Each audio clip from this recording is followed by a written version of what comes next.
Bienvenidos al podcast de Jerry Viaja, un podcast donde nos gusta hablar de viajes, sobre viajes y todo lo relacionado con viajes. Estoy acá con Diego.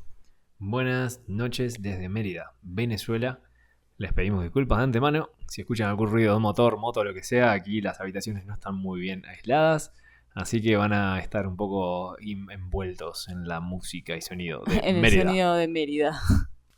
Hoy les traemos un episodio muy especial donde vamos a hablar de este país, Venezuela, ubicado al norte de Sudamérica y que hace frontera con Guyana, Brasil y Colombia. La población total de Venezuela se estima en unos 29 millones, con mayoría de cristiana católica. Y en los últimos años, en la última década, que han emigrado unos 7 millones de venezolanos debido a toda la situación política y económica del país. Algo que se conoce de manera general a nivel mundial, pero no detallada de sus razones. Eso, sumado a muchas noticias amarillistas, ha hecho que el turismo extranjero se reduzca mucho. De hecho, nos ha pasado en lugares que sentimos que somos los únicos extranjeros. Sin embargo, a veces es difícil saber qué es cierto y qué no es cierto del país. No sé si Diego coincide conmigo que una cosa son las cosas, lo que escuchamos y nos decían antes de venir a Venezuela, y otra la que vivimos ahora paseando y conociendo Venezuela por dentro. Sí, totalmente, es un blanco y negro. Antes de entrar a Venezuela, cuando le decíamos a cualquier persona que veníamos para aquí, nos decían que estábamos locos, que compráramos chaleco antibala y todo, pero claro, es un país que está cambiando muy rápido todo el tiempo. Y obviamente cuando hablábamos con venezolanos que estaban dentro viviendo, ellos nos decían que estaba todo bien, que estaba súper seguro. Claro, es como, pará, ¿por qué los que están afuera me dicen que está todo mal y los que están adentro me dicen que está todo bien? No entiendo. Por eso en este episodio venimos a sacarte esas y otras dudas de la realidad venezolana. Para poderla explicar, voy a tratar de hacer un micro resumen de su historia y de lo que llevó a la situación que tienen a día de hoy. Y pido un poco de paciencia, voy a tratar de no irme mucho por las ramas. Diego, vos parame cualquier cosa. Queremos aclarar que obviamente no somos expertos en la temática, además de que hablar de asuntos contemporáneos siempre es difícil, y aunque buscamos informarnos del asunto con la gente local y a través de fuentes escritas, es probable que algunas cosas que digamos puedan no ser exactamente así, o cometamos algún error de dato o de fecha, o que simplemente, como se tocan también temas políticos, no todos los que nos escuchen estén de acuerdo con lo que decimos. Eso es normal. Así que pedimos perdón por adelantado y claro que tratamos de dar un resumen lo más objetivo posible con el fin de ubicar mejor a los oyentes en la Venezuela actual, pero que obviamente no va a ser perfecto. Está claro también que si escuchás este episodio dentro de unos años o incluso unos meses, puede que hayan cosas que cambiaron completamente, ya que las elecciones venezolanas son dentro de un mes, o sea, son ahora en junio, estamos grabando en mayo del 2024 y ahora en junio hay elecciones. Y como es un país con una realidad que cambia constantemente, podría ser que ya dentro de un mes hayan cambiado cosas. Venezuela comenzó, como colonia española, como casi que todos los países que estamos acá en Latinoamérica, en 1522 y se independizó en 1821 como la Gran Colombia. La Gran Colombia comprendía en un solo bloque lo que hoy es actualmente Venezuela, Panamá, Colombia, la Guyana Esequiba y Ecuador. Eventualmente, la Gran Colombia se disolvió y en 1830 queda el territorio que conocemos hoy, más o menos las disputas que tiene territoriales con el Esequibo, hoy es lo que habría quedado. Las principales figuras son José Antonio Páez, Francisco de Miranda y Simón Bolívar, este último el héroe nacional de facto que le da el nombre a casi todas las plazas, avenidas y otros sitios del país. Creo que nos hemos aburrido de ver con Diego montones de lugares que se llaman Bolívar. Totalmente. Y cuando llegas a Caracas, no hay venezolano que no te recomiende sin falta que vayas a visitar el lugar donde está Bolívar, los restos de Bolívar. Sí. A partir de acá surge una república convulsa, o sea, a partir de que se independiza Venezuela completamente, con presidencias que se interrumpen con las peleas internas entre caudillos de diferentes bandos, principalmente los conservadores y los liberales, y se van alternando con breves periodos de paz. Recuerden que este es un gran resumen histórico, así que no vamos a entrar en detalle sobre todas estas disputas. Lo que sí queremos contarles es que la transición a la democracia que comenzó a principios del siglo XX se ve cortada por un golpe militar en 1945, disfrazada de democracia, y que dura hasta la década del 60. Eventualmente pasa a democracia real, entre comillas, que se ve tocada por constantes ataques militares y guerrilleros durante los años 70 y 80. Todo esto ya estamos acá ubicados en el siglo XX. Entonces, ¿qué pasa en estas décadas? En los 60, 70, 80. Surgen varios hitos que empiezan a modelar la Venezuela de hoy en día. O sea, estamos llegando de a poco a todo lo que ha venido sucediendo. En estas décadas hay un boom económico basado en la extracción de petróleo y que se agudiza por la crisis del petróleo en 1973, que hace que se disparen los precios. La infraestructura del país se moderniza, construyendo las principales vías de comunicación para unir las regiones del país. Venezuela es muy grande, entonces esto es bastante importante. Se crean núcleos industriales, públicas, se baja la inflación, aumenta el empleo y se fomenta la inmigración europea. En contrapartida, por sus lazos comerciales petroleros y su anticomunismo, es un régimen apoyado por los Estados Unidos, y por los 80 comienza a haber un endeudamiento importante con el Fondo Monetario Internacional, que eso también forza aún más que se sigan los lineamientos, los dictámenes de Estados Unidos, y durante el golpe de Estado también se cortan muchos derechos y libertades civiles, razón que lleva a que tengan tantas convulsiones políticas. A ver, en resumen, la corrupción se nota. Para 1994, todos estos temitas de endeudamiento y corrupción que se van cociendo a fuego lento llevan a una crisis bancaria que provoca pérdida de capitales y el quiebre de muchas empresas. Entonces el gobierno del momento busca frenar esto privatizando la economía, pero ya todo venía barranca abajo y es así que en las elecciones presidenciales de 1998 llega Hugo Chávez al poder, que barra del cuadro a todos estos partidos políticos que habían estado activos en el siglo XX. Nos cuentan varios venezolanos que, claro, como venía todo muy barranca abajo, Hugo Chávez surgió con la idea y el eslogan de vengo con un cambio. Entonces todos los venezolanos en ese momento querían un cambio, votaron por ese cambio y Chávez les dio el cambio. Chávez trae la revolución bolivariana, basada según él en los ideales de Simón Bolívar, el héroe nacional. O sea, basado en patriotismo nacional, en el socialismo y la independencia económica del resto del mundo y principalmente de Estados Unidos, un antiimperialismo. Y cambia el nombre del país de República de Venezuela a República Bolivariana de Venezuela, el nombre actual. Durante este y los subsecuentes mandatos sustituye el poder público por la Asamblea Nacional Constituyente, conformada 95% por partido oficialista, y consigue el control de casi todas las gobernaciones del país y de la Asamblea Nacional. O sea, acá ya se empieza a ver cómo empieza a abrir un control total sobre todos los estados y gobiernos. En 2006 se vence la concesión, por ejemplo, al canal de televisión abierta Radio Caracas Televisión, que es el permiso que se otorga para transmitir la señal abierta, y no la renovaron bajo la acusación de que esta radio realizaba prácticas contra el gobierno y que había tenido posibles participaciones en el golpe de Estado del 2002. Se expropian las empresas extranjeras y transnacionales, se reforma la Constitución para tener más control sobre las Fuerzas Armadas, la economía y la opción de la reelección indefinida, o sea que Chávez pueda ser reelegido de manera indefinida. Y estos pasos ponen en duda la independencia de poderes del Estado, algo que va a seguir sucediendo poco a poco y continuará con el mandato de Maduro, que viene después. Por todo esto, a los partidos opositores que hay hasta hoy en día les resulta muy difícil poder hacer frente si quieren enfrentarse o dar opiniones distintas. Sin embargo, hay muchos venezolanos con los que hemos hablado antes que son chavistas, o sea, que apoyan el chavismo o eran chavistas, no así a Maduro como que no lo apoyan, y hay varias razones para esto. Aunque durante el gobierno de Chávez se multiplicó la deuda pública, el venezolano promedio recuerda sus años de mandato como años de bonanza, porque además de crear programas de ayuda y desarrollo social, los servicios eran casi que gratuitos, con un cobro muy simbólico, o en algunas zonas directamente sin cobro, y todo lo que fuera agua, luz, carreteras, gasolina incluida, no tenían costo o valía lo mismo que, no sé, comprarte una Coca-Cola. La gasolina era prácticamente gratis, por lo que nos cuenta.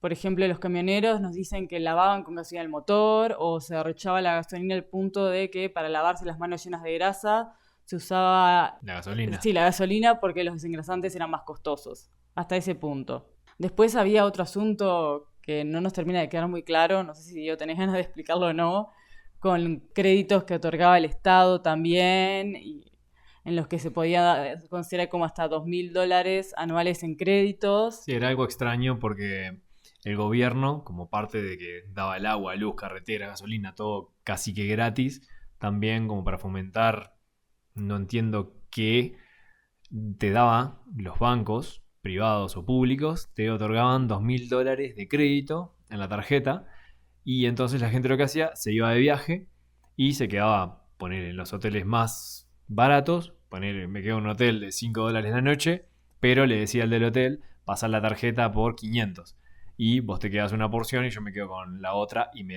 lo das en efectivo. Entonces la gente se volvía al país con el efectivo en el bolsillo y lo que hacía era revender esos dólares en efectivo que salían más caros que el actual dólar que tenía el gobierno a la venta. Y eso era una diferencia de un 400%, donde el gobierno capaz que tenía el dólar a 4 bolívares, vos venías con dólares de afuera y en lugar de darte 4 bolívares, te daban 400. Sí, una cosa extrañísima. El punto es que en esos primeros años los venezolanos se iban de vacaciones a Miami u otros países y eran recibidos con alfombra roja porque era la clase de turista que venía con dinero y con ganas de gastar. Entonces, durante esas fechas, Venezuela recibió muchos inmigrantes también de Europa y de Latinoamérica, más que nada, que estaban atraídos por esa economía y buen vivir. Y es normal que hoy en día todavía encuentre gente que viene de familias de raíces italianas, colombianas, españolas u de otras nacionalidades. ¿Cuándo es que se va entonces todo al garete? Esa es la gran duda. Sí, porque hasta ahora todo venía excelente, ¿no? Luz gratis, o sea, luz barata, agua barata, combustible barato. Y los bancos te dan un préstamo de $2.000 en la tarjeta de crédito para que te vayas de paseo y con unos intereses bajos. ¿Dónde se va todo? En realidad, ya con Chávez todavía comenzó a irse medio calgarete porque la moneda estaba devaluándose por descansarse en las ventas de petróleo, ventas que además la mayoría de los beneficios iba a bolsillo propio personal y no invertía en la población, y en la importación de bienes que aumentó mucho la deuda pública y complicó el desarrollo de la economía interna. En 2013, oh sorpresa, Chávez gana para su tercer mandato consecutivo, pero fallece el mismo año por un cáncer de colon y tras nuevas elecciones de dudosa reputación queda electo quien era su vicepresidente, Nicolás Maduro, actual presidente. En estas elecciones ya se notaba que había descontento político porque gana por un margen muy pequeño, gana en teoría con el 50,61% de los votos. Y yo digo en teoría porque yo creo que en realidad perdió, pero amañataron algo ahí para que ganara por poquito. Esa es opinión personal. Yo me acuerdo todavía el día que salió en la tele diciendo que había escuchado, un pajarito le había contado que él iba a ganar. Sí. Por otra parte, comienzan a aumentar los índices de criminalidad, las denuncias por corrupción en organismos públicos, la hiperinflación de la moneda. En 2015, por ejemplo, Venezuela tuvo el récord de país con mayor inflación del mundo, superando el 100%. Ojo, no sé si en este momento actual, a 2024, Argentina no le estará ganando ese récord. Yo creo Pero que ya bueno, le pasó. Venezuela podría decirte que fue el primero. Y ya es latente que se vive en una autocracia, o sea, que no es un lugar donde el individuo tiene pleno derecho de todo Sí, lo que quiera. expresión Sí. libre, no. Por ejemplo, en 2016 la oposición logra ser mayoría en el Parlamento de la Asamblea Nacional, pero las leyes que aprueban son declaradas inconstitucionales o anuladas por el Tribunal Supremo de Justicia bajo diferentes excusas. A su vez, el tribunal asume competencias que corresponderían a la Asamblea Nacional bajo la excusa de desacato, tales como el control del presupuesto, la prórroga del estado de excepción y el derecho de recibir las cuentas del gobierno. En 2017, Estados Unidos impone más sanciones económicas contra la petrolera Estado venezolano y sus mandatarios, y además también Venezuela suspendía ese mismo año el Mercosur por su ruptura del orden democrático. En 2019 hay una crisis presidencial referente a la legitimidad democrática de la presidencia, o sea, una crisis presidencial que venía en realidad de hacía rato, pero bueno, en 2019 es cuando más suena a nivel mundial y termina quedando en nada porque 2020 sabemos lo que pasa, el COVID aparece. Así que todo lo que pasó antes del COVID o durante el COVID ya deja de importar. Lo importante era que estábamos en cuarentenados.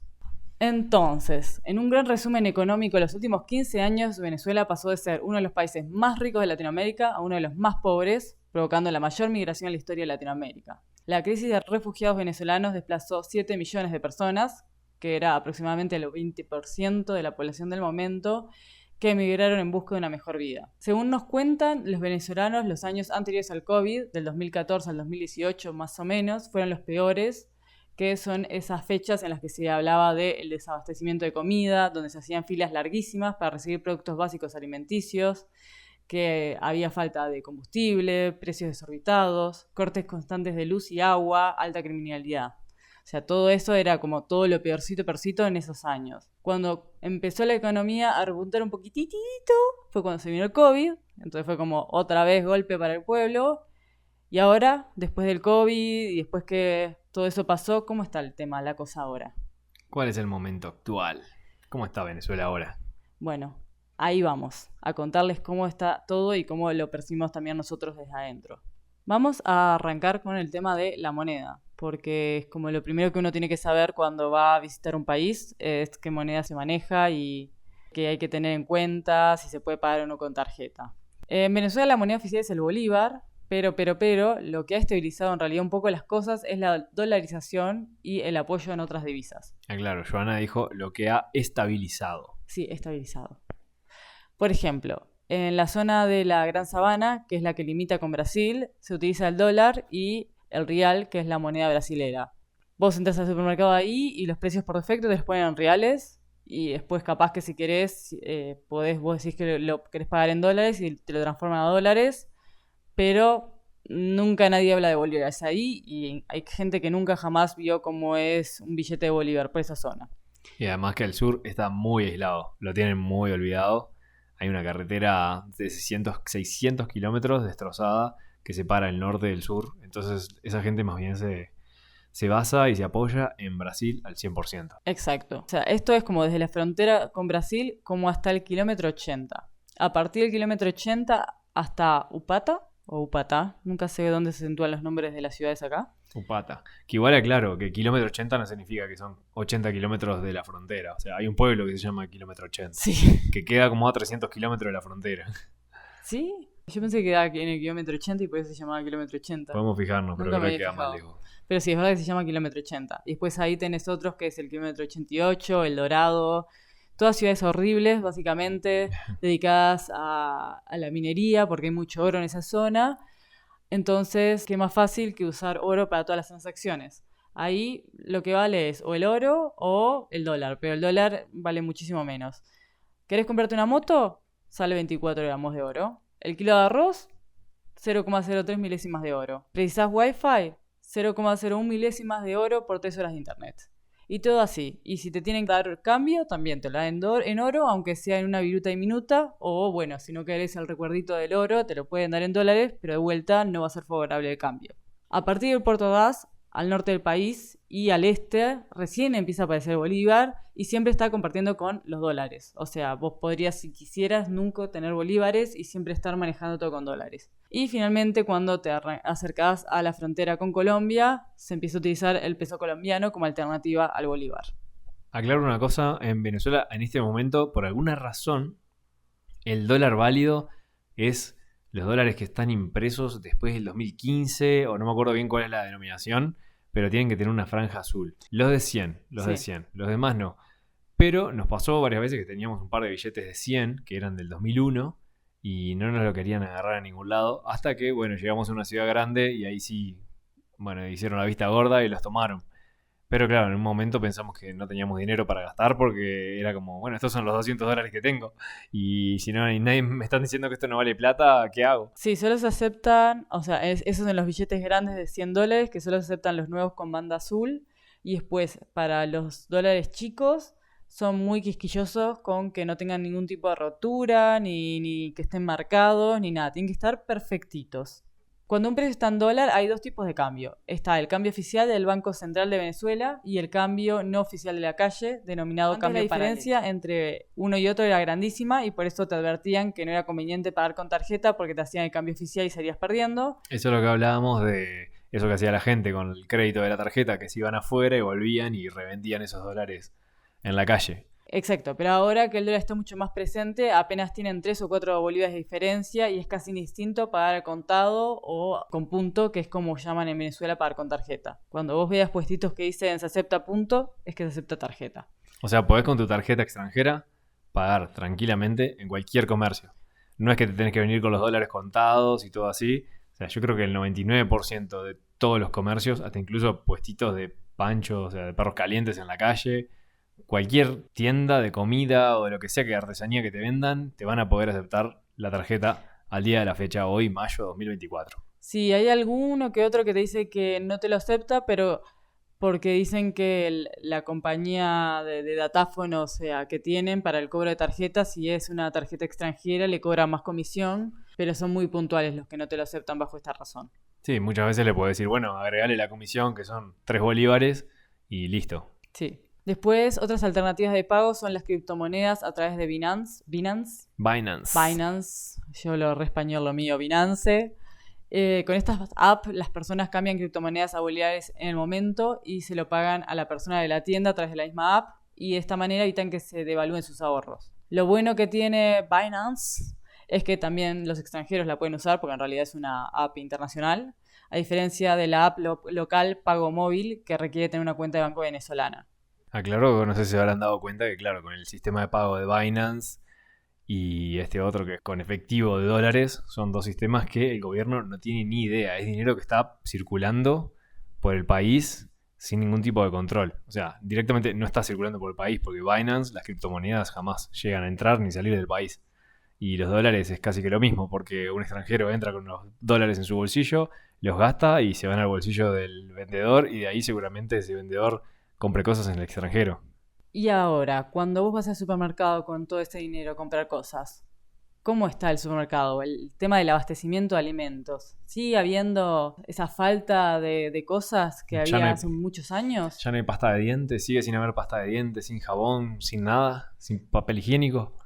Bueno, no, ya por suerte, menos mal, no es así. A diferencia de varios años atrás, hoy en día es posible encontrar todos los artículos de primera necesidad y más. Así que no hay que venir con miedo que no vas a tener harina ni papel higiénico en el supermercado. Lo que es cierto es que es difícil encontrar gran variedad de productos, ya que en su mayoría son establecimientos pequeños y si querés mayor variedad tenés que ir a un supermercado grande que muchas veces solo están presentes en las ciudades grandes. O al menos esa fue nuestra experiencia, como que muchos pueblos chicos o ciudades de tamaño de pequeño porte como que no tenían supermercados grandes.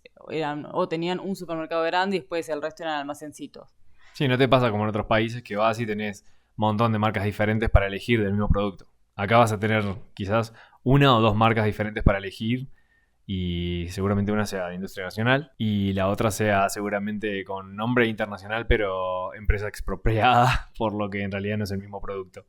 Sí, el otro temita también son los precios de los alimentos que pueden llegar a ser prohibitivos para la población en relación al sueldo mínimo que perciben, ya que la inmensa mayoría de las personas del país que son empleados públicos, porque casi todo es estatal, entonces aunque trabajes, no sé, de jardinero, no sé, todos los jardineros son de estatales, o sea, es muy difícil no caer dentro de, no me sale la palabra. Sí, Como, trabajás en un peaje claro, o jardinero, sos policía, sos militar, sos profesor y mucho más cosas que yo nunca me hubiera imaginado, sos empleado público. claro, capaz que en otros países como sí hay empresas privadas que lo hacen, tenés tipo empleos privados de eso, pero en el caso de Venezuela la mayoría entran en la categoría de empleado público. Y los sueldos de un empleado público, por lo que nos explicaron, van entre los $60 mensuales a los $100 mensuales. Con suerte, si percibís $150 mensuales, son personas afortunadas que sienten que ganan bastante. Y parte de este sueldo además no es que te dan todo en efectivo, sino que se entregan bonos para cambiar por diferentes cosas. Sí, como ticket de alimentación o cosas así. Y estos bonos tampoco cuentan para la jubilación.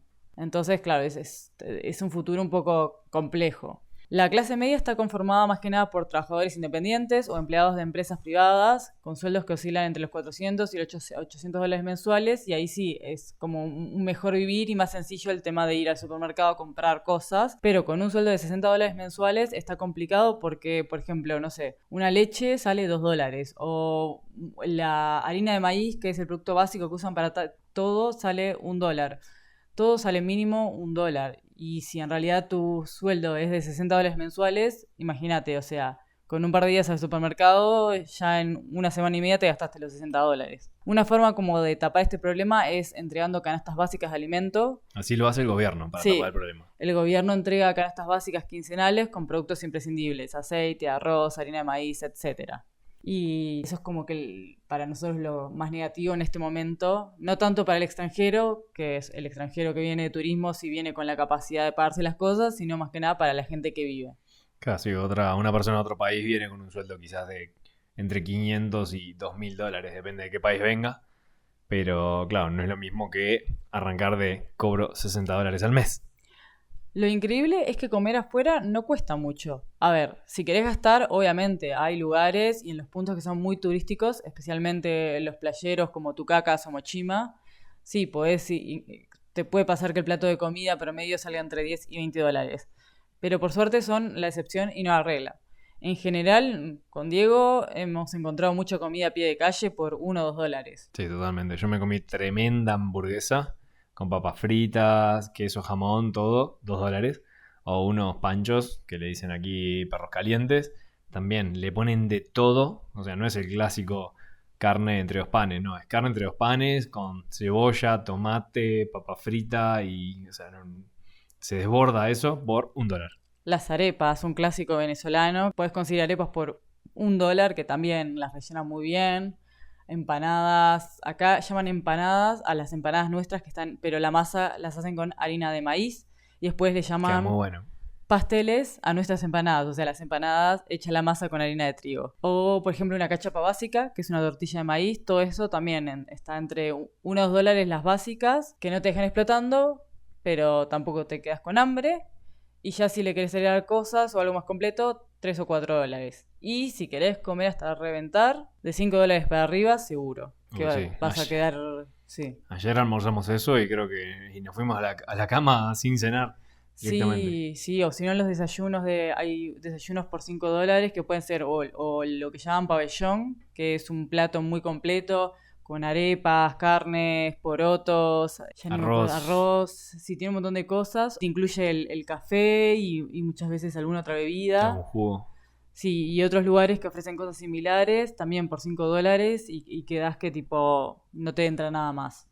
Puede que a la gente le dé un poco de curiosidad el tema de los servicios básicos, el agua, la electricidad, la recolección de basura, no solo por la población, sino que indirectamente cuando uno viene a vacacionar también le toca. Todos estos servicios son gratuitos y brindados por el Estado, algo que suena maravilloso, si no fuera porque hay cortes de luz y agua diariamente en casi toda Venezuela.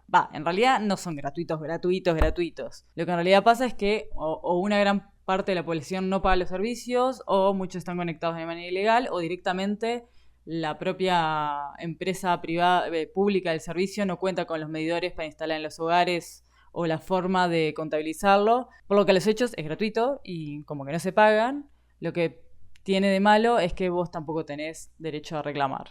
Lo único que sí se paga siempre es gas y gasolina, pero esto ya no sería no esencial, así que vamos a hablar de eso un poco más adelante. Y todas estas cosas, aclaro que son cosas que vas a ver si venís recorriendo el país un poco más lento, o sea, y con curiosidad. Porque si te pagaste el tour al Salto del Ángel o al Roraima o a una playa paradisíaca, todo esto no te vas a enterar. Porque ya todos esos establecimientos turísticos tienen todo eso solucionado con reservas de agua, reservas de combustible y grupos electrógenos para mantener el establecimiento funcionando con corriente eléctrica a las 24 horas y que vos puedas tener tu aire acondicionado prendido full. Pero claro, si lo que venís es a turistear, ahí no te vas a enterar. Pero si querés venir a conocer la realidad del país, ahí sí te vas a encontrar con todo esto. Sí, a nosotros, por ejemplo, nos pasaba que en la Gran Sabana la luz y el agua casi que nunca se cortaba, pero había escasez constante de gas y gasolina. Después, en grandes ciudades como Caracas o Puerto Ordaz, la electricidad nunca se corta, pero sí se corta el agua. O cuando ya te vas a pueblos pequeños, o incluso en ciudades grandes de tamaño medio como Mérida, el agua y la luz se cortan alternativamente todos los días.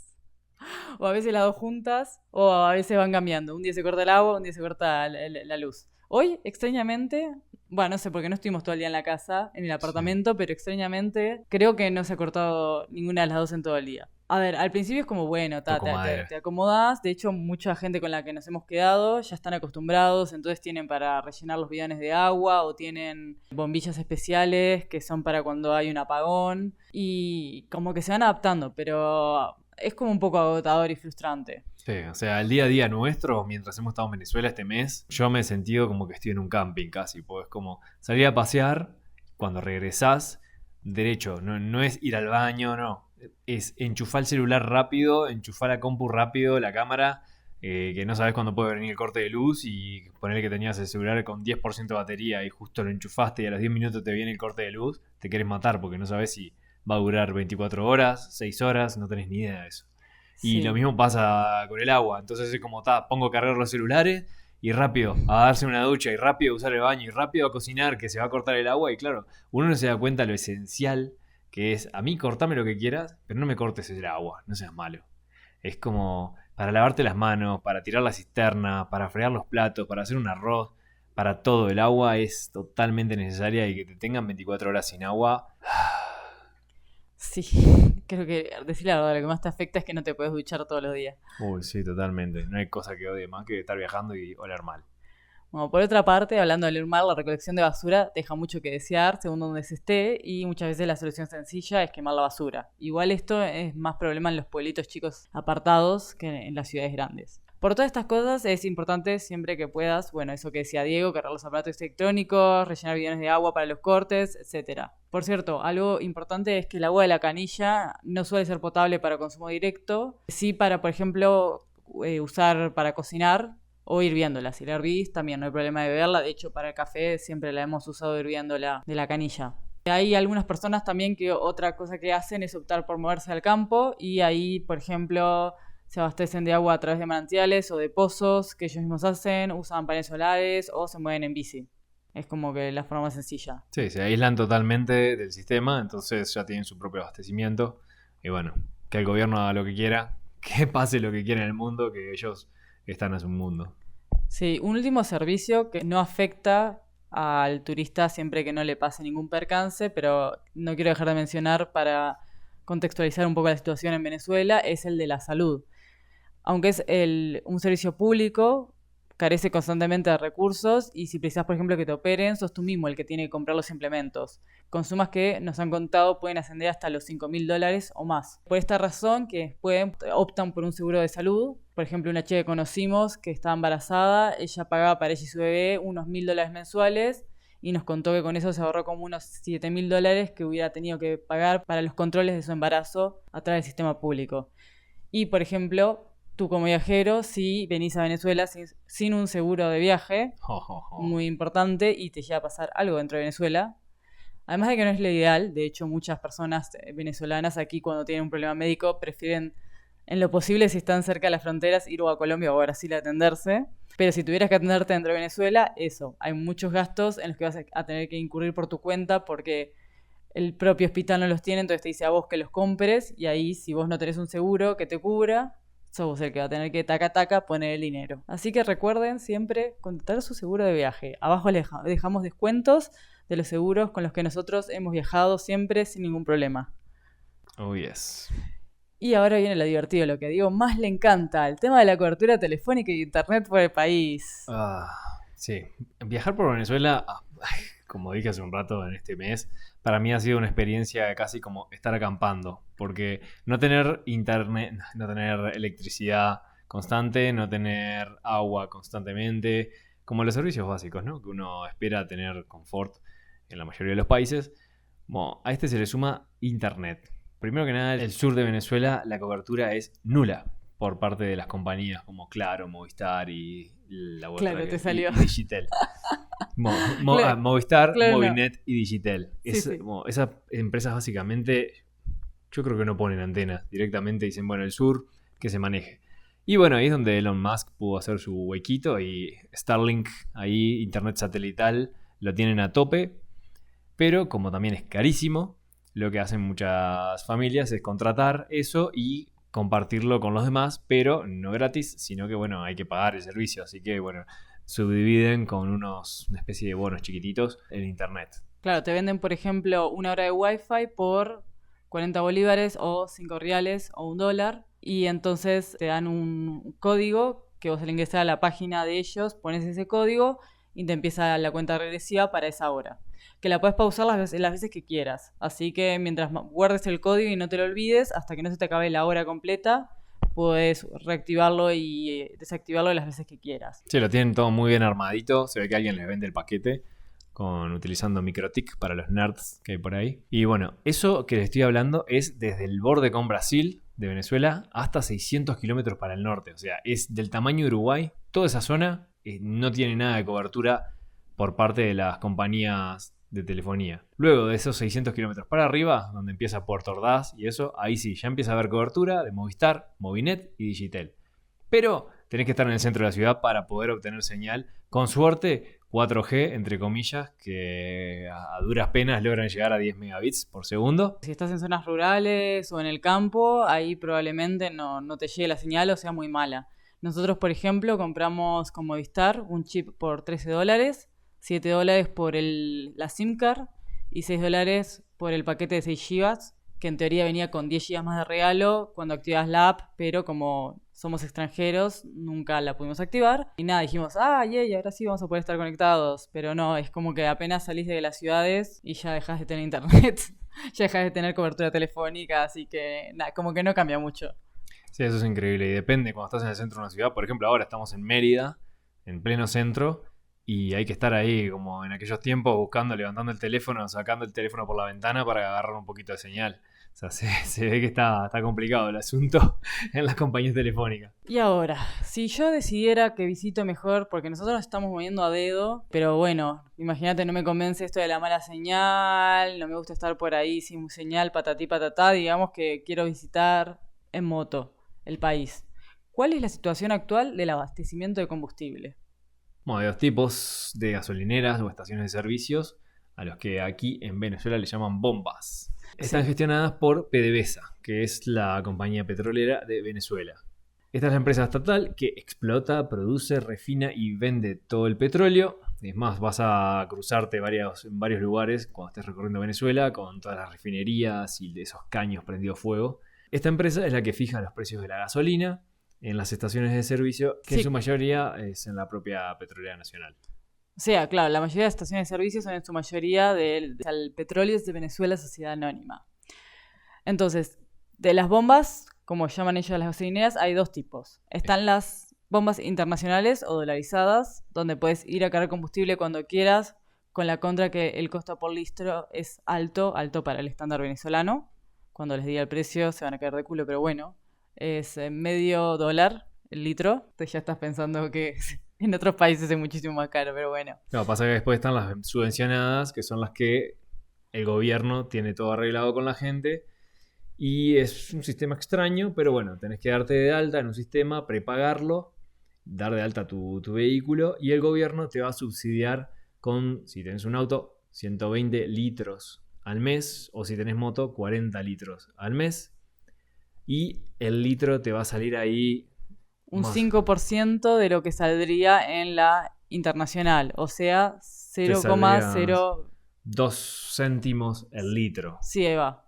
De dólar. 2 céntimos de dólar el litro. Claro, podés cargar hasta 120 litros al mes. Que no sé, yo las veces que he tenido auto, creo que es lo que gasto por mes. No gasto ni más ni menos.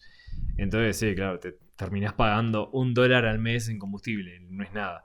Pero tiene una gran contra eso, que hay que hacer fila, porque esas estaciones de servicio no siempre tienen combustible y bueno, hay gente que se tira al día de hoy 2 o 3 horas haciendo fila, se arman colas de 3, 4, 5, 6 cuadras y nos cuentan que hace un par de meses, unos 3, 4 meses atrás, la cola no era tan corta como eso, sino que tenías que hacer cola hasta de 3 días, o sea, sin bañarte, sin dormir, porque tenías que de a poco ir moviendo el auto.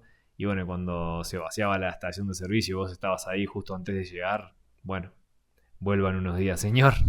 Sí, para nosotros que visitamos Venezuela a dedo fue algo que por suerte no nos modificó mucho nuestros planes. Pero eso, como que vimos muchísimos extranjeros, especialmente colombianos, que aprovechan ya que los tienen de vecinos y visitan el país en moto. Y tenían que estar muy al tanto de llevar tanques de reserva, especialmente en rutas donde es muy difícil encontrar incluso una gasolinera, que es la que va entre San Francisco, o sea, Santa Elena, con frontera con Brasil, y Upata. Toda esta zona, creo que no hay ninguna estación, y lo que sí ves es gente que vende gasolina embotellada a precios carísimos de $2 o $3 el litro. Sí, llegamos a ver hasta $4 el litro en una embotellada, que muchas veces te dicen que hay gente que te dice que están estiradas con agua incluso, para sacarle más rédito. Sí, así que lo mejor es que si vas a hacer esa ruta, bueno, o cualquier ruta en general por Venezuela, que vengas bien abastecido. O sea, que nunca te regales bueno, igual hay una estación de servicio, porque además también puede que la estación de servicio no tengas gasolina, y en algunas zonas, porque hay gente que dice, en las internacionales, o sea, en las dolarizadas siempre hay gasolina. Nosotros hemos visto algunas gasolineras internacionales sin gasolina. Sí, cerradas directamente, Sí. viste cuando decís, o sea, el candado puesto y el empleado adentro tirado, acostado, durmiendo una siesta o mirando TikTok. Sí. Otra opción, si no, son buses, que aunque la mayoría son privados, son de uso público, y para moverte dentro de las ciudades o entre pueblos es relativamente barato, entre 10 y 20 bolívares por recorrido, que sería $0.50. sí, $0.50 o menos. Y para largas distancias, lo que hemos visto a modo de ejemplo en precios es, por ejemplo, de Santa Elena a Puerto Ordaz, que son como 600 kilómetros, son sí, 10 horas. un poco, sí, son como $30, o de Santa Elena a Caracas, que es todavía más largo, $70. No sé, de Barinas a Mérida, que son 4 horas, $15. No está tan mal los precios de larga distancia. Lo que a nosotros particularmente nos gusta de los buses es que, especialmente cuando los tomás cerca de las fronteras, suelen ser más pesados los controles policiales para hacer bajar a todo el mundo, Revisar las mochilas y patatí patatá. Igual no es algo solo con extranjeros, lo hacen con todo el que esté en el bus. Así que si tenés ganas de no pasar por eso, mejor capaz o ir en tu propio vehículo o hacer dedo como nosotros. Lo irónico de todo este asunto es que en realidad Venezuela cuenta con la mayor reserva de petróleo del mundo, según los datos de la Sea World Factbook. Sin embargo, la Global Economic Data está en el puesto 22 en la lista de países que exportan en crudo. Porque, bueno, yo supongo que por todas las situaciones que ha tenido, más las sanciones de Estados Unidos con respecto a la venta de petróleo y todo. Claro, se ve que no todos le pueden comprar, porque si Estados Unidos le va a decir, si la compras a Venezuela, te peleas conmigo. Si le compras a Irán, te peleas conmigo. Y bueno, Y además nos han comentado que también, por ejemplo, Venezuela antes podía refinar todo su petróleo, pero sin embargo muchas de esas plantas las dejó estar y ya dejaron de funcionar las refinerías, entonces hoy en día se tiene que conformar con vender petróleo crudo. Entonces es como una sumatoria de cosas que genera esa contradicción de ser un país petrolero y que sin embargo tenga todos estos asuntos con las gasolineras. sí, es sorprendente como no solamente las refinerías, sino que todo, absolutamente todo, la red eléctrica, las carreteras, la infraestructura en general, está todo dejado decadente, venido a menos.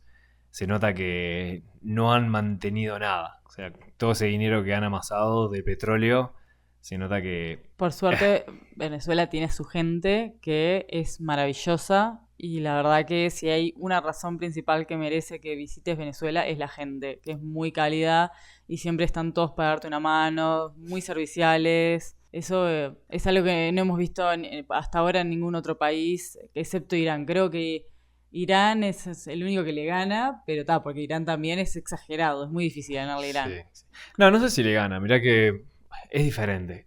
Es diferente. El venezolano yo creo que lo mide más. El iraní igual no tiene para comer y te va a dar el plato de comida, que ya eso es doloroso. El venezolano es como, bueno, perdón que no te puedo dar mi plato de comida, pero no tengo para comer.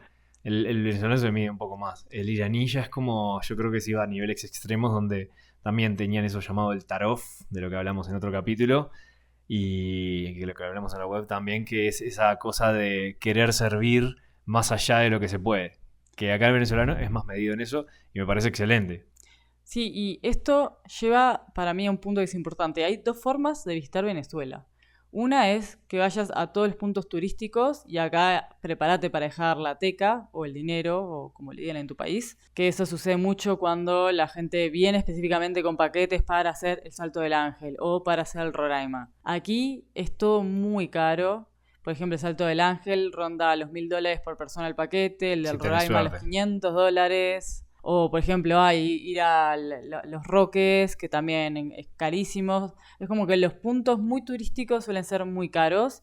Y también, si vas como en ese plan de paquete, capaz que no vas a estar tanto con la población en sí, interactuando con la gente local. La otra manera de visitar Venezuela es visitando lugares menos conocidos y más económicos, of course, porque si son menos conocidos son más económicos. A ver, está claro que también los que son caros, si te rebuscas un poco, los podés hacer más baratos. Pero eso no siempre significa que consigas un precio que siga siendo razonable para vos. Por ejemplo, nosotros el del Roraima conseguimos abaratar el costo a $120 cada uno de los 7 días de senderismo, que igual quizás hay personas que no pueden pagar $120 para esa actividad, pero otros, por ejemplo, el Salto del Ángel, que nos interesaba hacerlo, no logramos encontrar una forma que nos saliera menos de $350 por persona, y no estábamos para gastar $350 por persona en ir a ver una cascada. Sin ánimo de ofender, ¿no? Con Sí. todo respeto. Pero sí, o sea, cada cosa tiene su precio, cada uno le da el precio que le parece al lugar. Y bueno, para nosotros no podemos darnos el gusto de pagar por ir a ver esa cascada esos $1.000, porque por 300 con mucha suerte y después igual tenés que gastar ahí. Así que no, 300 no. Sí, lo mismo pasa con muchas playas o islas idílicas que suelen recomendarte, que tenés que ir en lanchas y las lanchas salen ida y vuelta la más barata, $20, más el alojamiento, que solo en una zona más o menos turística vimos que se podía conseguir alojamiento por $10 la noche, si no, en los puntos más turísticos suele ser entre $20 y $40 la noche. Y todo esto no solo es precio para extranjeros, sino que también le pasa mucho al propio venezolano, que quizás tienen descuentos en algunas cosas puntuales y aún así es caro. Por ejemplo, el teleférico de Mérida para subir acá en Sierra Nevada Pico a los Bolívar. picos, al pico Bolívar, que es el pico más alto, sale $40 a los extranjeros y $20 acá a ellos, a los venezolanos, que $20 para lo que perciben ellos de sueldo no me parece barato, me parece caro. Sí, o sea, tu sueldo es de $60 al mes y tenés que dejar 20. Te la pensás bien. Hay como dos formas de hacer turismo en Venezuela. Una es como la cara, pero otra es esa, porque también hay opciones de playas o de lugares que son muy económicos o no sé, de sitios para hacer senderismo o de montañas que no tenés que estar pagando todo ese extra o tenés que pagar solo $1 o $2 por ir a visitar. Y es simplemente buscar o hablar mismo con la gente que te van a recomendar los caros porque obviamente son los must, entonces igual te los recomiendan, pero también te van a recomendar un montón de lugares económicos que son igual de lindos o casi igual de lindos que la main attraction. Igual quiero hacer un énfasis y un reénfasis en la gente de Venezuela, que Johanna mencionó recién, que no hay presencia de couchsurfing o redes sociales así como... O sea, hay presencia, pero es muy poca, que es una forma como de acercarse un poco más a los locales, a conocer la gente, a conocer la realidad. Pero sin embargo, la gente de aquí en sí es tan dada, tan educada, tan amigable, que nos ha pasado de repente ponernos a charlar con alguien en una parada de bus o en la calle y cuando queremos acordar tenemos un montón de cosas en común y terminan invitándonos a quedarnos esa noche en la casa de ellos y terminamos yendo para ahí y conociendo toda la familia y eso se dispara en otra cosa y terminamos conociendo más gente y terminamos en otro lado y la verdad que uno se termina dejando llevar porque a su vez el venezolano es muy, o sea, es amoroso y no sé cómo decirlo, pero podés confiar al 100%, al menos en todos los venezolanos que conocimos, venezolanos y venezolanas, que a donde sea que te lleven, andá de ojos cerrados, porque realmente son un amor, cada uno de ellos es increíble. Y el propio venezolano lo sabe, porque de hecho nos hemos cruzado con muchísimos venezolanos que hace 10 u 8 años, cuando la crisis del país estaba en su peor momento, se fueron, emigraron, estuvieron algunos años afuera y después decidieron regresar. La gran mayoría porque extrañaba y porque tienen un gran arraigo a lo que es la familia, a su gente, a su país, porque también es un país hermoso, con muchísimo. O sea, en Venezuela tenés todo lo que quieras. Tenés playas del Caribe, tienen zona que aparenta ser un desierto con dunas, tienen ciudades coloniales muy coquetas, poblados playeros muy bonitos. Tenés acá la Sierra Nevada, montaña donde comienzan los Andes. Tienen selva. Sí, tienen todo. Sí, tienen todos los climas. Eso es excelente. Ahora nosotros estamos con frío en este momento aquí en la montaña.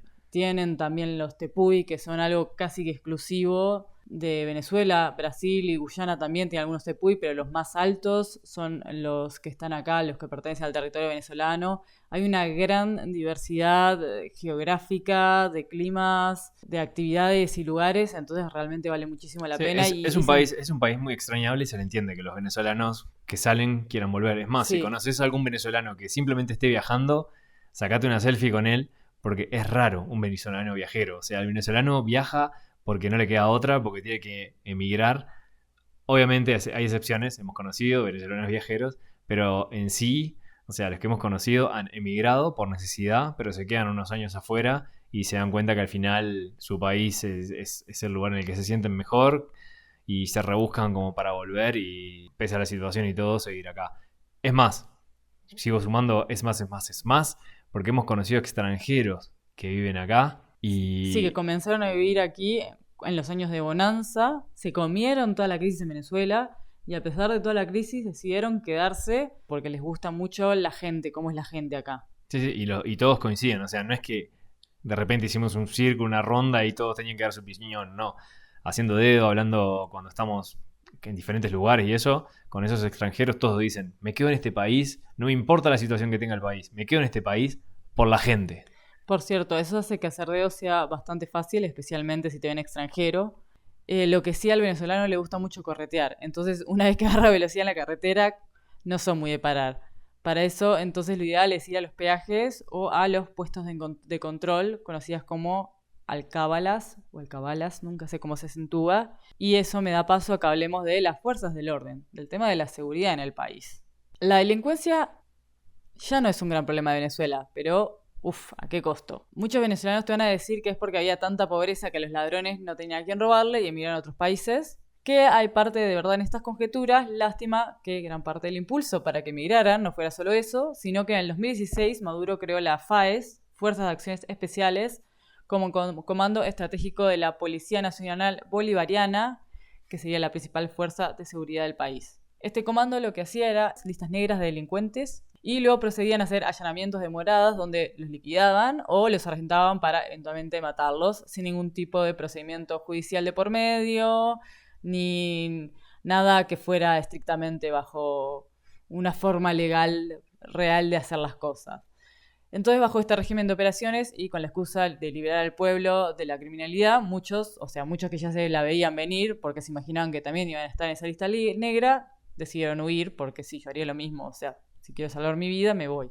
Se hicieron muchísimas denuncias incontables a la ONU y a ONGs locales, que lo más que lograron es que Maduro cambiara el nombre de las Fuerzas Armadas como para decir, hice algo. En 2020, por ejemplo, la transformó en la DIE, Dirección de Inteligencia y Estrategia. En 2022 le cambió de vuelta el nombre a Dirección contra la Delincuencia Organizada.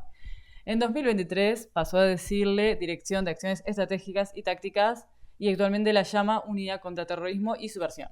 Mismo mono con distinto vestido, porque en muchos de ellos han habido quejas más de una vez de que personas que pertenecían al primer grupo, la FAES, y que habían estado en parte de esas operaciones donde iban y allanaban casas y mataban gente así sin preguntarte ni el nombre ni nada, siguen estando en esos organismos cuando en realidad una de las cosas que se acusaba es que esas personas deberían como que presentar cuentas frente a la justicia. Pero no, lamentablemente no pasan esas cosas. Permiso para matar, Sí. tarjeta verde y claro, anda a pararlos después. ¿Cómo haces para parar esa bola de nieve? Sí. Incluso hemos escuchado, nos han contado que muchos comercios en zonas complicadas tienen que pagarle a esa policía o darles ciertos tributos, como, no sé, tomate un kilo de carne, tomá, no sé, cierta parte de la producción para que esa policía siga protegiéndolos. Sí, se empieza a hacer como la mafia italiana. Pero bueno, vinando por otro lado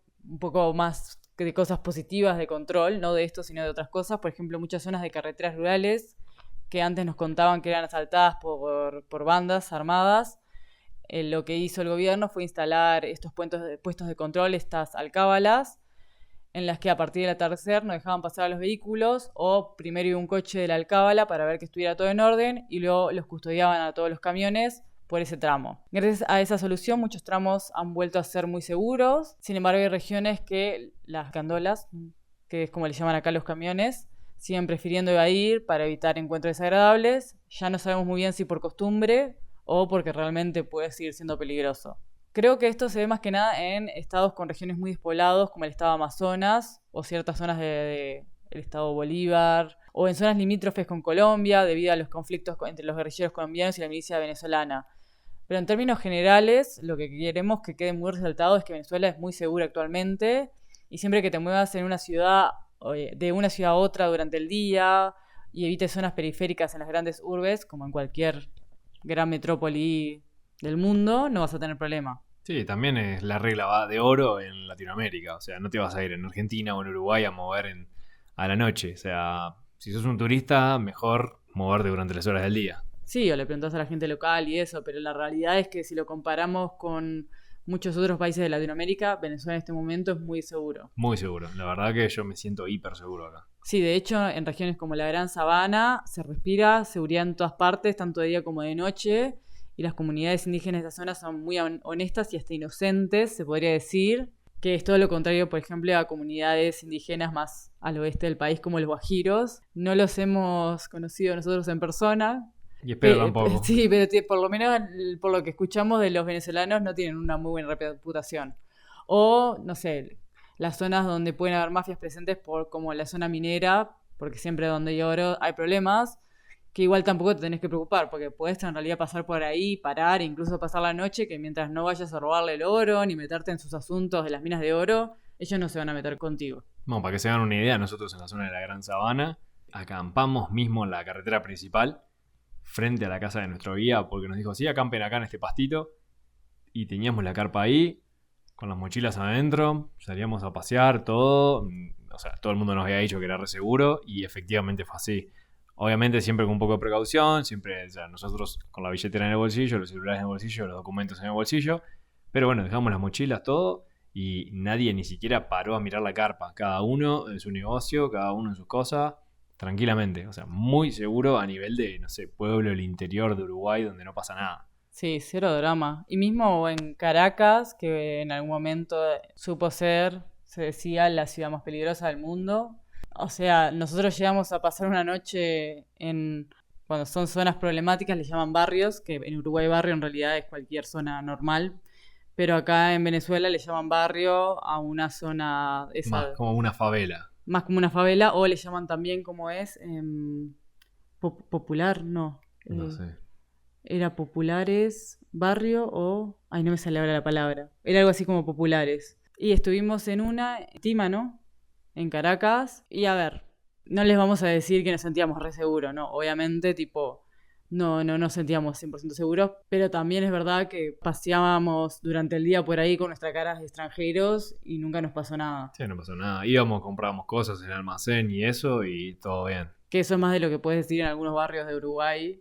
Que No, si vas así sí. y no sos de ese barrio, ni aunque seas uruguayo podés entrar. No. Así que eso. Y si estás en zonas más céntricas de Caracas, ahí cero drama. Al menos eso fue la sensación que nos dio a nosotros y también de hablando con la gente que vive en Caracas. Sí, sí. Todo el mundo te decía cuidado con el celular, pero es la clásica. O sea, en ciudades capitales de Latinoamérica, el celular es lo primero que te van a tratar de sacar porque es lo primero que tenés siempre bien a mano y que lo sacás para una cosa, para la otra y obviamente más exposición, más riesgo. Y siguiendo con el tema de seguridad, nos gustaría hacer un paréntesis para hablar también de la policía en estos puestos de control internos, de los que hablábamos de las alcábalas. Que quiero agregar de esto, que son muchos, Sí. muchísimos. Yo jamás había visto Tantos puestos de control. tantos puntos de control. O sea, imagínate cualquier país por los que has cruzado que tienen peajes. Bueno, entre peaje y peaje te ponen 4 o 5 puestos militares donde el auto sí o sí, por los lomos de burro, tiene que disminuir la velocidad, bajar los vidrios y mirar a los policías mostrando que no tiene nada raro adentro. O sea, Sí. llega un momento que es como wow. Pero, quieras o no, se siente que gracias a todo ese control policial que hay, sea corrupto o no sea, ha ayudado un montón a regular la seguridad del país. Sí, queremos hablar un poco de ese, el tema de cruzar migraciones. Nosotros entramos por el lado brasilero y como habíamos leído bastantes historias un poco de terror por internet de otros mochileros en años pasados, íbamos bastante cagados de que buscaran cualquier excusa para extorsionarnos, así que imprimimos absolutamente todo para que no pudieran decir ni pío, y la verdad que al final no fue ni necesario nada de todo ese papel, por ley de Murphy, tipo si imprimís todo no te van a pedir nada. O también que la realidad es que el cruce de Brasil-Venezuela es muy laxo, muy tranquilo, fue facilísimo, solo nos pidieron el pasaporte y un número de contacto. Ahora, esta no es la experiencia que, por ejemplo, tuvieron 2 chicos mexicanos que nos encontramos hace poco, acá en Mérida. Ellos entraron por Cúcuta, San Antonio del Táchira, que es uno de los cruces de Colombia, que tiene bastante fama de corrupto. Y ellos venían en bus y con la excusa de que no tenían carta de invitación y que, bueno, que se había que estar revisándolos, que se iban a perder su bus. Al final, entre una cosa y otra, le sacaron $20. Nosotros vamos a hacer ese cruce saliendo de Venezuela, que entendemos que si salimos va a ser un tranquilo, porque en realidad es como, bueno, pueden buscar alguna excusa, vamos a ver qué tal. En principio vamos bastante positivos, vamos a ver qué tal. Vamos a estar en unos días ahí, así que vamos a ver qué grabamos arriba de esto, porque prepárense policías, porque de Sí. acá podemos hablar de ustedes también. Así que siempre es estar mejor preparado o mentalizado, especialmente si entran por Colombia. Por Brasil es bastante tranca el asunto. Y por Guyana, por si hay alguno perdido que todavía no se enteró, por más que tiene frontera terrestre, debido a los conflictos por el Esequibo, no hay... O sea, no hay frontera, o sea, hay una frontera marcada terrestre, pero no hay un camino para llegar de un lado a otro.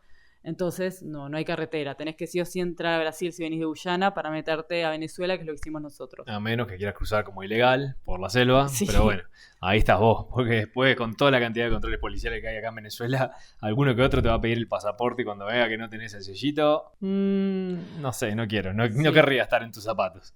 Sí, nuestra experiencia con la policía de calle ha sido variada. Por un lado están los puntos estos que hablábamos de control, que suelen ser o de la milicia o de la Policía Bolivariana Nacional, estos últimos reconocidos por su uniforme azul y odiados por la propia población, porque dice la población son los que más piden alguna ayudita. Para ser justos, es verdad que los sueldos que reciben están entre los mínimos y es como su manera de sobrevivir, aunque no lo justifico porque al final les están quitando a personas que también luchan por sobrevivir. Así que es ese problema de balances en un país hundido en problemas, en crisis económicas. Igual, como un datito así, no voy a decir nombres ni nada, pero haciendo dedos también tuvimos la oportunidad de ir en camiones.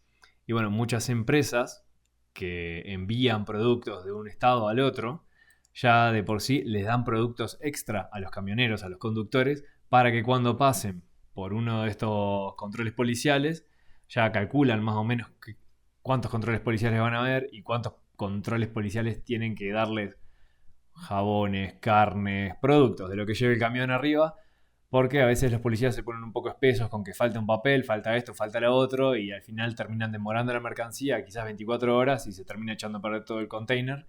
Y entonces, como las compañías saben que pasa esto, dicen, bueno, está bien, pongo una caja más y bueno, vayan repartiendo entre los policías. Sí, Así que lo cómico es que a pesar de todo lo que venimos diciendo hasta ahora, para nosotros el mejor punto para hacer dedo es ahí en los puntos de control policial. Por varias razones. Primero, porque lo que les decíamos, al venezolano le gusta corretear y entonces en estos lugares es de los pocos puntos que están todos los vehículos obligados a ralentizar y les da tiempo entonces de verte y evaluar si te quieren llevar y parar.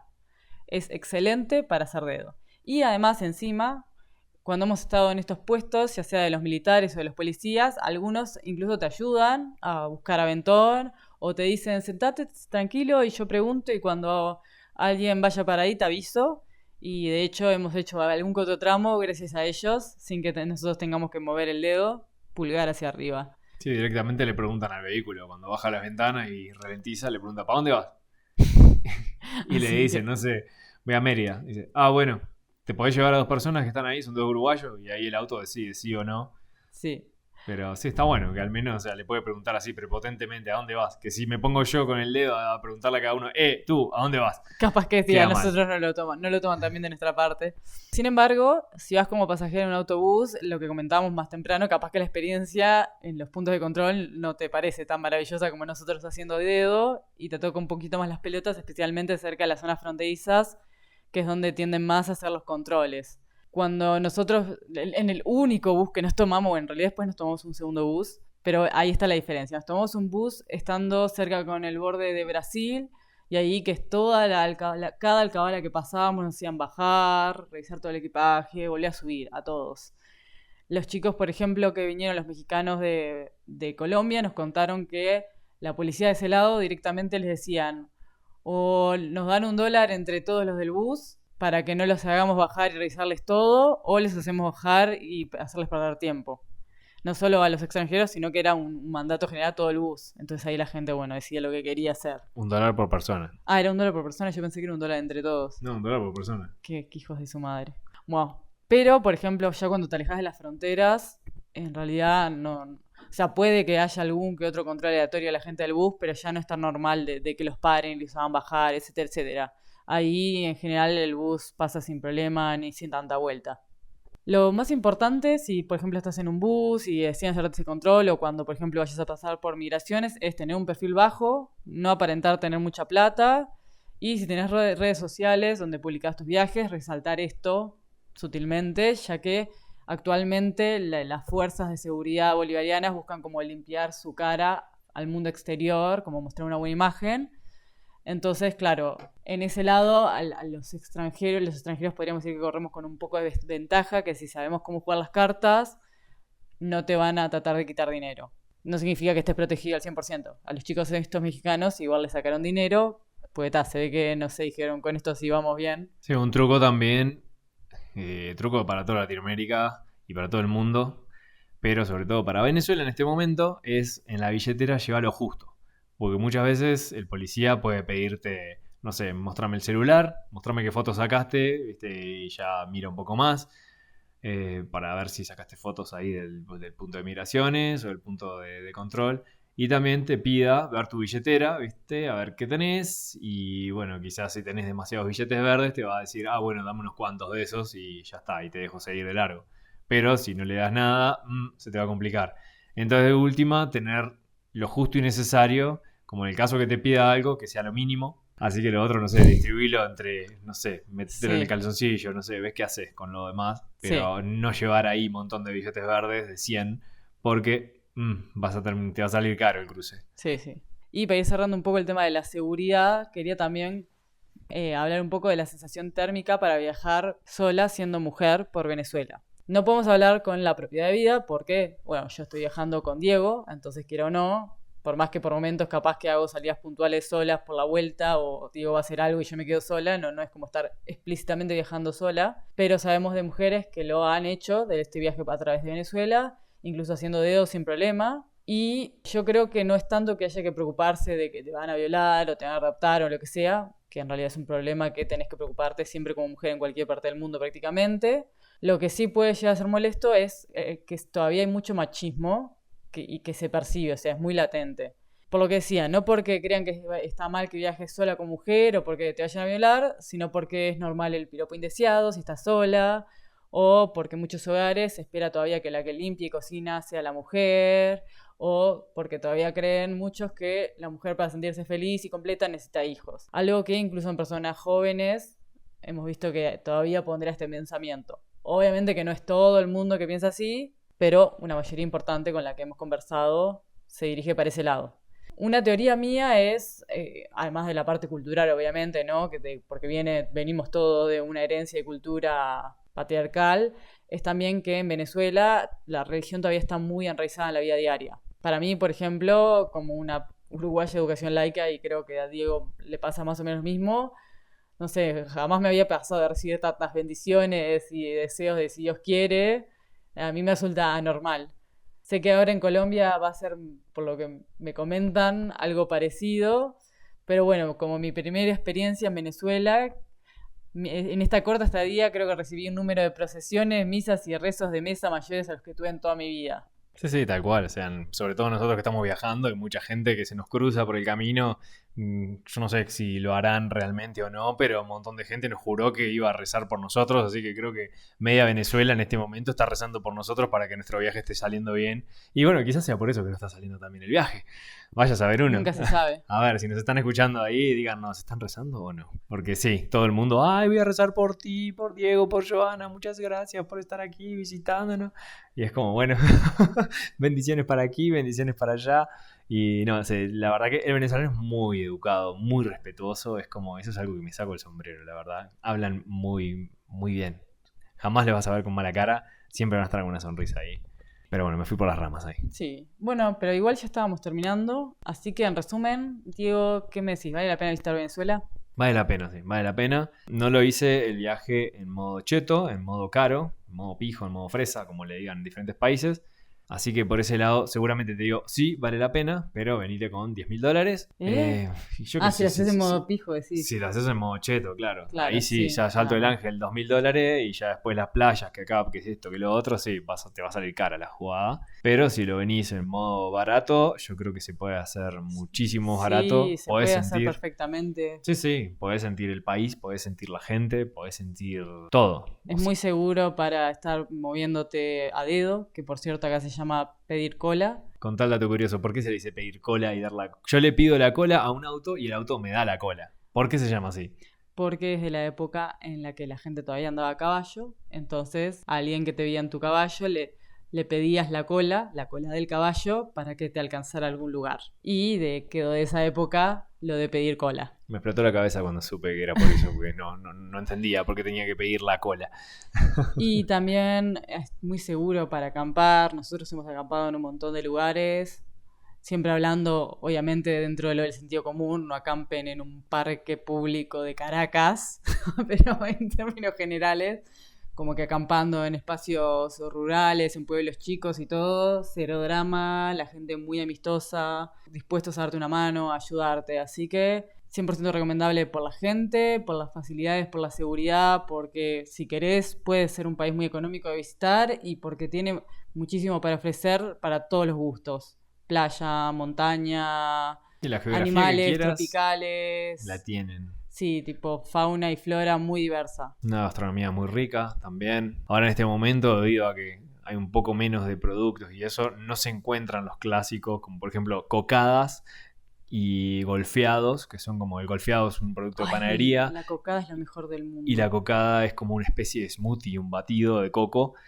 Pero es muy difícil encontrarlo, no lo probamos una o dos veces. Voy a hacer un paréntesis, porque aunque es verdad que a veces es complicado encontrar ciertas cosas que en teoría deberían estar por todos lados, la cocada nos dijeron que estaba más que nada en las costas del Caribe, y nosotros, como no somos tampoco personas tan playeras, no hicimos tanta costa. Así que seamos justos con la cocada. Sí, por ese lado es cierto. Bueno, vamos terminando el capítulo por aquí. Vamos a ver, este capítulo no lo vamos a subir ya, sino que lo vamos a subir después de cruzar a Colombia. Así que si hay alguna experiencia extraña, la vamos a estar contando por aquí en el cruce de frontera de Venezuela a Colombia. Y sin nada más que decir, creo que nos podemos ir despidiendo. Sí, espero que les haya gustado el capítulo. Ya saben, cualquier consulta o duda que les haya quedado o sugerencias que tengan, las pueden dejar abajo en las recomendaciones, en los comentarios. Y también van a encontrar los links para nuestro blog, por si quieren apoyarnos con un cafecito, un lo que sea. Y besitos, besitos. Chau, chau. Nos vemos. Chau.